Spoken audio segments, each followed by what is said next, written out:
मराठा आरक्षणाबाबत सरकारची उदासीन भूमिका 6 महिने उलटल्यानंतरही हैदराबाद गॅझेटियरबाबत कार्यपद्धती ठरेना. कार्यपद्धती ठरवण्यासाठी नवी समिती स्थापन. अधिवेशनाच्या दुसऱ्याच दिवशी विरोधक आक्रमक. विधिमंडळ पायऱ्यांवर विरोधकांचं आंदोलन. मंत्री नरहरी झिरवळांच्या राजीनाम्याची मागणी. अवकाळीसह शेतकऱ्यांच्या प्रश्नांवरून विरोधक आक्रमक. स्थगन प्रस्तावाद्वारे सभागृहात चर्चेची मागणी. विधानसभा अध्यक्ष राहुल नार्वेकरांचे सरकारला निवेदन करण्याचे आदेश. राज्यसभा निवडणुकीसाठी भाजपच्या कोर कमिटीची आज वर्षावर बैठक. भाजप 4 उमेदवार देणार. आठवलेंचं नाव निश्चित.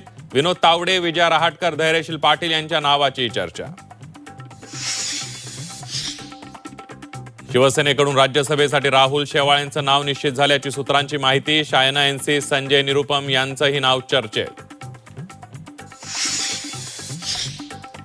पार्थ पवार राष्ट्रवादीकडून राज्यसभेचे उमेदवार असणार. कोर कमिटीच्या बैठकीत शिक्कामोर्तब. तर महाविकास आघाडीकडून शरद पवार पुन्हा राज्यसभेवर. सूत्रांची माहिती.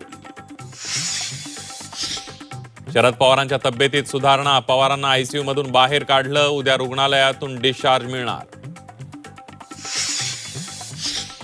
समृद्धी महामार्गावर सर्रास फळांची विक्री. जालन्यातील कडौंची गावाजवळील प्रकार. वाहन चालक आणि विक्रेत्यांचा जीव धोक्यात.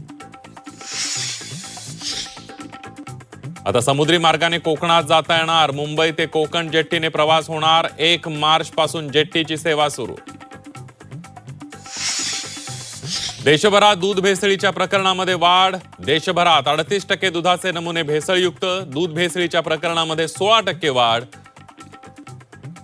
FSIच्या तपासणीमध्ये धक्कादायक माहिती उघड.